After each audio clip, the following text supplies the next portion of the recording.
Bonjour tout le monde. Alors vous vous demandez peut-être ce que c'est. Eh bien je vais vous expliquer. Donc il fait beau aujourd'hui, le sol se ressuit.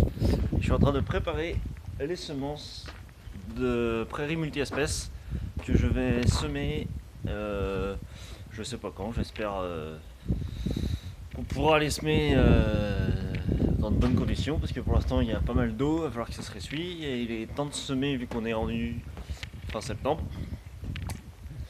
Enfin bon, du coup, je vous explique.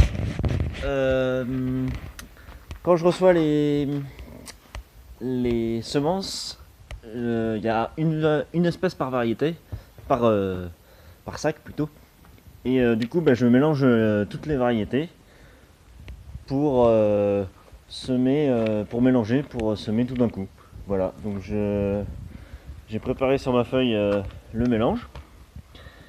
Donc là j'ai mes différentes variétés, là j'ai mes quantités par hectare pour chaque variété, et j'ai ma balance avec mes seaux.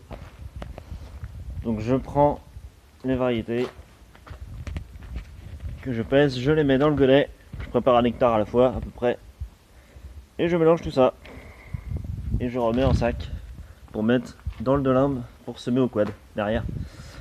Alors, le trèfle blanc, ça ressemble à ça, variété à vallon. Ici, on a du trèfle blanc, variété Mérida. Ici, on a du trèfle blanc Alice. Alors que je me raconte pas de bêtises, le Mérida et le Alice. Le Mérida et le Alice, c'est du trèfle blanc intermédiaire. Le Avalon, c'est du trèfle blanc nain. Il est où l'Avalon? Là, c'est le premier que je vous ai montré. C'est un trèfle blanc nain, c'est-à-dire qu'il va pas pousser, il va pas être très haut. Et puis, on a aussi du trèfle blanc Giga, c'est un trèfle blanc géant. Variété Giga.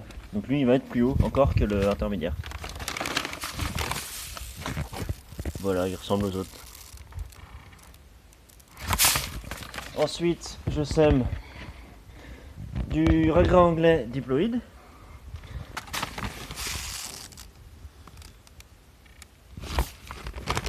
Plus adapté à la fauche.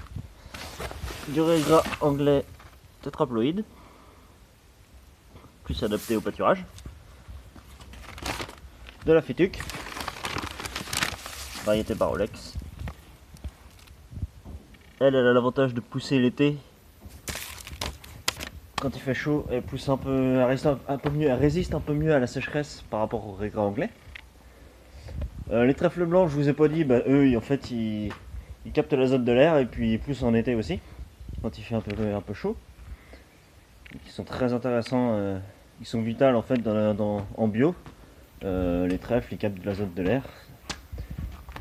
Voilà, on peut pas s'en passer en bio en fait. Dans toutes nos prairies, on a des légumineuses. Ensuite, pour terminer avec les graminées, on a de la fléole.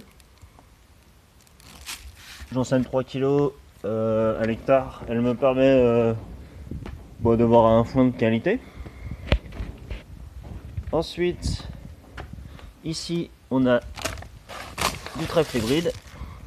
Le trèfle hybride, contrairement au trèfle blanc, il va se développer plus rapidement. Il va permettre de faire du fourrage la première année. Et puis un peu plus de fourrage, parce qu'en fait il va être plus volumineux. Ensuite j'ai du trèfle violet ici. Variété Pastor. Donc, le trèfle violet, lui, il fait encore plus de volume que les autres trèfles. Mais il a l'inconvénient de durer plutôt 3 ans. Au bout de 3 ans, il va avoir tendance à disparaître. Voilà. Donc j'en sème 3 kg à l'hectare. Et du coup, j'ai fait le tour pour les pérennes. Les espèces pérennes, c'est les espèces qui vont rester plusieurs années dans la prairie. Et ensuite, je rajoute 2 trèfles annuels qu'on va voir uniquement la première année. Donc on a le trèfle de Micheli et le trèfle Geronimo. Donc ces deux-là, ils ont pour objectif de gonfler la première coupe. Ils vont faire beaucoup de fourrage pour la première coupe et puis ensuite on les reverra pas. Ça dépend s'ils ont été fauchés avant ou après la floraison en fait.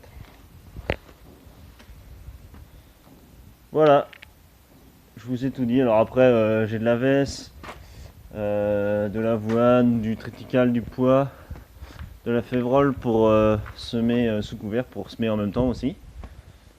Pour une des 2 parcelles que je vais semer. Et donc là j'espère que les conditions météo nous permettront de faire ça dans de bonnes conditions. Voilà, allez je vous laisse, à plus.